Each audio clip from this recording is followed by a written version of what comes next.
merayakan kecantikan yang beragam di Indonesia. Tadi kalau dengar, semoga L'Oreal Indonesia bisa terus berjaya, bisa terus berkembang dengan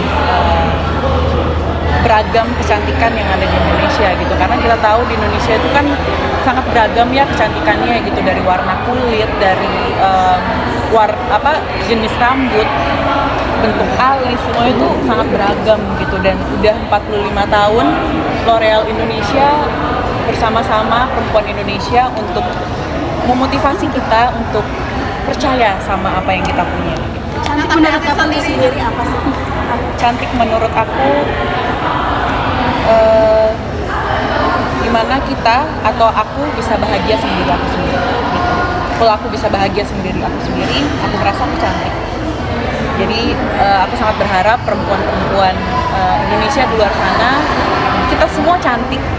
Cuma kita mungkin ada beberapa yang masih belum percaya diri dengan kecantikan kita gitu, karena mungkin ada beberapa stigma ya di masyarakat gitu. Kita nggak bisa pungkiri gitu, cantik itu harus seperti ini, cantik itu seperti ini.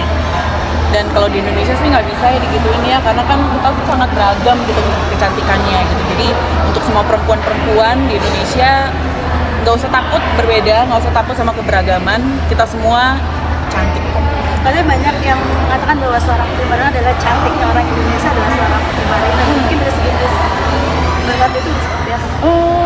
Mungkin ya, dan aku sangat bersyukur sih kalau aku tuh menganggap kalau dibilang putri itu cantiknya Indonesia sekali, aku malah seneng gitu. Walaupun papa aku orang Itali, tapi di saat aku dibilang putri itu cantiknya Indonesia sekali, aku sih happy banget gitu, karena oh ternyata putri dengan yang seperti ini cantiknya Indonesia, oh berarti cantik Indonesia tuh seperti ini ya gitu, oh cantik Bali itu seperti ini ya gitu. Ada bisa dibilang beban tersendiri nggak sih dari seorang prima dengan seperti itu? Kalau beban tersendiri sih nggak ada ya sama sekali gitu. Aku malah lebih termotivasi lagi untuk menyebarkan kalau Indonesia tuh sangat beragam. Jangan malu untuk dibilang kamu tuh Indonesia banget sih. Kadang ada beberapa orang kan kalau dibilang kamu tuh Indonesia banget atau kamu tuh cantiknya Indonesia banget, mungkin dia kurang percaya diri gitu. Jadi aku berusaha dengan kecantikan yang aku punya sebagai seorang perempuan Indonesia yang dibilang Indonesia sekali, aku bisa membagikan rasa percaya diri ini ke teman-teman perempuan aku yang lain. Kak Putri tadi kan bilang cantik ketika bahagia terus ya. Apa sih yang bikin Kak Putri bahagia? Apa yang bikin aku bahagia ya? Keluarga. Saat lelah, mungkin kita semua juga pasti kalau yang udah punya anak, punya istri, punya suami gitu, capek kerja, pulang ke rumah itu rasanya capek tuh hilang gitu, ngelihat senyum anak, bisa meluk suami, bisa mungkin yang suami bisa meluk istrinya gitu. Bahagia aku simple, bahagia aku adalah pulang ke rumah, ketemu sama anak aku, ketemu sama Ciko. Jadi itu udah sangat membuat aku bahagia sih. Kak Putri, tapi apa yang membuat kakak akhirnya setuju dengan berkolaborasi dengan L'Oreal? Apakah ada film-film yang mungkin memang pas Kak Putri dari L'Oreal? Kenapa aku memutuskan untuk ataupun kenapa aku bahagia sekali bisa berkolaborasi bersama L'Oreal Indonesia gitu, karena mungkin aku ini kalau diceritain mungkin panjang banget ya, tapi pendeknya adalah aku tumbuh sebagai seorang perempuan yang kurang percaya diri, yang selalu menganggap dirinya dia tuh kurang. Semuanya tuh aku nggak menghargai diri aku sendiri gitu. Rambut aku dulu keriting, aku nggak percaya diri. Bulu mata aku dulu kepanjangan, aku nggak percaya diri. Apalagi kulit aku kurang putih, langsat mungkin waktu SMA, aku kurang percaya diri gitu. Jadi aku tuh tumbuh di tengah rasa tidak percaya diri.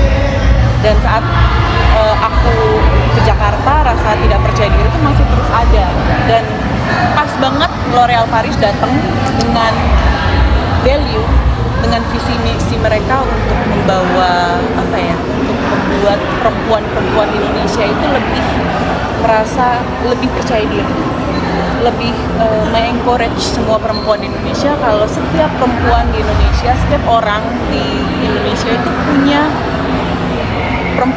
kecantikan dari dalam diri gitu. Jadi termotivasilah aku untuk mungkin akhirnya aku punya rumah L'Oreal Paris, di mana aku bisa belajar untuk lebih percaya sama diri aku sendiri sih. Jadi aku selalu merasa kolaborasi aku bersama L'Oreal Paris ini adalah kolaborasi aku untuk belajar lebih percaya diri. Jadi kalau dibilang apakah aku udah percaya 100% sama diri aku sendiri, mungkin belum ya. Gitu. Aku masih terus belajar bersama L'Oreal Paris untuk menjadi lebih percaya diri. Nah, kalau dukungan suami sendiri untuk Kak Putri tampil selalu cantik, dukungan suami? Kalau Ciko sih sebenarnya dia tuh nggak pernah neko-neko ya, maksudnya nggak pernah bilang kamu harus begini, kamu harus begitu, kamu harus begini, nggak pernah sama sekali. Dia tahu persis apa yang buat istrinya nyaman, dia tahu persis apa yang istrinya ngerasa cantik gitu ya. Jadi dia nggak pernah minta ini minta itu, nggak pernah sama sekali sih. Mungkin karena dia hidupnya sehat, jadi dia selalu bilang jangan lupa olahraga gitu. Kak, tapi bisa dikatakan kan aku juga kan sama sih dengan Marino. Seperti apa sih melihatnya dirimu gitu kan, perangan sama tantenya, kayaknya kompak sekali dalam bikin segala. Pasti kamu sudah nonton TikToknya Sita ya? Iya emang, Sita sama Suri tuh deket banget. Mungkin karena dari kecil emang udah dipegang sama Sita ya gitu. Aku inget banget umur 4 bulan Suri lahir, aku udah mulai olahraga ringan gitu. Jadi aku titipin Suri ke Sita gitu, karena Sita tinggal sama aku kan gitu. Jadi emang bondingnya kuat banget dan aku sama sekali nggak ngerasa aneh, nggak ngerasa apapun, malah aku merasa bahagia gitu, karena bonding antara keluarga itu penting banget untuk untuk dijalin sedini mungkin gitu. Jadi seneng banget sih, malah kadang bingung aku melihat mereka berdua ya gitu, bisa begitu gitu. Kadang ada yang lucu nih, jadi mungkin aku cerita ke kalian gitu, aku sama Suri lagi jalan gitu, ada yang minta foto. Terus dia bilang, mama populer ya gitu, tapi kayaknya lebih populer Maito daripada mama gitu. Jadi emang segitunya banget dia sama tantenya gitu, membela tantenya banget. Tapi kan bisa kita kayak masak bareng juga gitu, dia juga pernah mencicipi makan. Emang sesering itu dirimu juga masak bareng Sita hari Kalau Sita sebenarnya nggak masak bareng, dia cuma nyicip doang gitu. Yang masak aku, jadi yang makan Sita, yang review Sita gitu, sama Suri, sama Ciko. Kak, biar Suri tumbuh jadi perempuan yang percaya diri, yang cinta sama dirinya sendiri, apa sih yang kakak ajarin biar circle itu nggak terulang lagi? Kakak tanamkan gitu mungkin dari Kalau aku sih selalu memberikan afirmasi yang baik ke Suri gitu. Suri ada sedikit benih di mana dia kurang percaya sama dirinya dia sendiri gitu. Tapi aku selalu dia tuh pemalu orangnya kan gitu. Jadi aku selalu memberikan afirmasi ke Suri, you are so beautiful inside and out. Itu yang aku selalu berikan ke dia. Kalau malu ketemu sama temen, malu ngobrol sama temen, nggak apa-apa, pelan-pelan. Aku selalu ajarkan Suri, semuanya butuh proses, nggak ada yang instan gitu. Jadi kamu malu nggak apa-apa, butuh waktu untuk belajar ngobrol sama temen, nggak apa-apa. Kamu ngerasa apa, jangan denial sama apa yang kamu rasain gitu. Jadi aku sama Suri itu sangat seperti sahabat ya gitu. Jadi kalau aku ada yang aku nggak suka, aku ngomong ke dia. Kalau Suri ada yang ngomong nggak suka, dia pasti selalu ngomong ke aku gitu. Jadi aku selalu menanamkan nilai-nilai kayak afirmasi yang baik-baik ke Suri. Semoga afirmasi ini bisa berguna untuk Suri ke depan. Mungkin melihat Suri kecil, kayak melihat kamu ketika kecil yang belum sepede itu gitu. Iya benar. Jadi aku ngeliat mukanya tuh emang ciku banget, tapi sifatnya itu sangat aku sekali gitu, dari gerak-geriknya dia, dari cara menatap orangnya, dari malu untuk berinteraksi sama banyak orang gitu. Jadi aku banget. Jadi biasanya Ciko kalau bersama Suri gitu, terus dia bingung menghadapi Suri, dia pasti selalu bilang, boleh nggak kamu aja yang ngomong ke anaknya gitu, karena aku nggak ngerti cara menghadapi ketantrumannya Suri yang seperti ini gitu. Jadi aku tuh tahu persis sebenarnya, kayak dia lagi malu terus dia nggak mau dipaksa, aku lumayan tahu dan paham caranya. Oh ini anak nggak bisa dipaksa kayak gitu sih. Jadi puji Tuhannya, positifnya sih aku selalu mengambil adalah aku dan dia mirip, jadi aku tahu bagaimana cara menghandle Suri. Tapi lebih dekat Apa pandangan sama ayahnya sendiri seperti apa? Dia itu sangat dekat sama Ciko, dekat banget. Dia tuh princessnya Ciko, dan Ciko juga manjain dia banget, tapi bukan yang in a bad way ya, in a very good way gitu. Jadi ya deket banget gitu. Kak, kemarin ini ada isu-isu yang nggak enak gitu kan, menamai seperti apa sih Kak? Isu apa ya? Isu katanya rumah tangganya ini soal itu lah namanya apa, berlibur kan seperti apa sih gitu. Aku sih sangat memaklumi ya adanya isu itu gitu, karena aku dan Ciko kan memang jarang banget foto bareng ya gitu.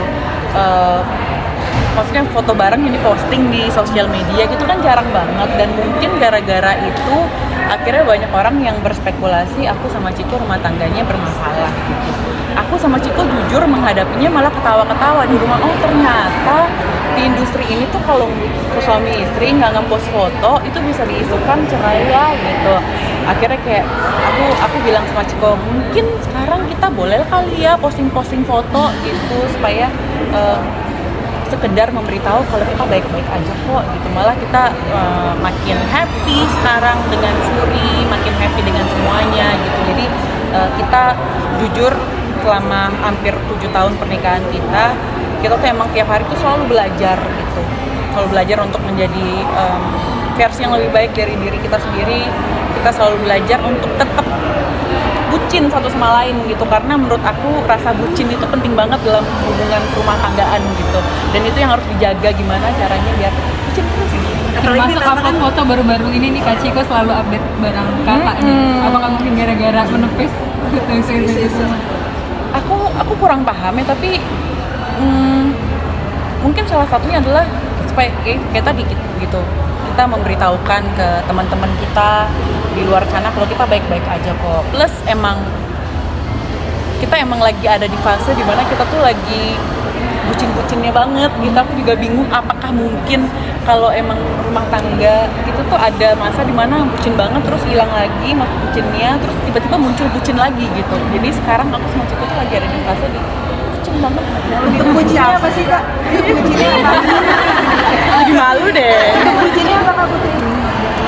Bucinnya tuh yang beneran, dia kan lagi syuting sinetronnya gitu. Aku tuh yang bisa kalau nggak dikabarin sama dia gitu, kayak masa pacaran gitu loh, kayak kok kamu ngambek, kok kamu nggak ngabarin sih gitu. Terus Ciko juga kayak ada kado datang ke rumah gitu, dia bilang ini siapa sih yang ngasih kamu, yang kayak gitu, kayak cemburuan lucu gitu. Terus yang kayak kalau dia pulang kerja aku selalu nempelin dia gitu, kelingi bucin gitu. Terus kayak bilang, kalau dulu bilangnya Ciko gitu, kalau sekarang bilangnya suamiku. Mungkin jadi dari berita-berita yang kurang baik tersebut kalian jadi memperbaiki dan jadi terasa semakin jadi romantis gitu. Mungkin ya kali ya, jadi kayak kita mikir aduh amit-amitnya jangan sampai afirmasi itu masuk ke diri kita ya, gimana caranya udah kita tutup aja sama hal-hal yang lebih positif gitu. Jadi gitu sih. Mungkin cukup ini mau sekalian buat adik untuk Suri nggak sih Kak? Semoga doakan saja, kita tidak pernah tahu apa yang terjadi tahun ini dan tahun depan. Amin. Oke, terima kasih ya.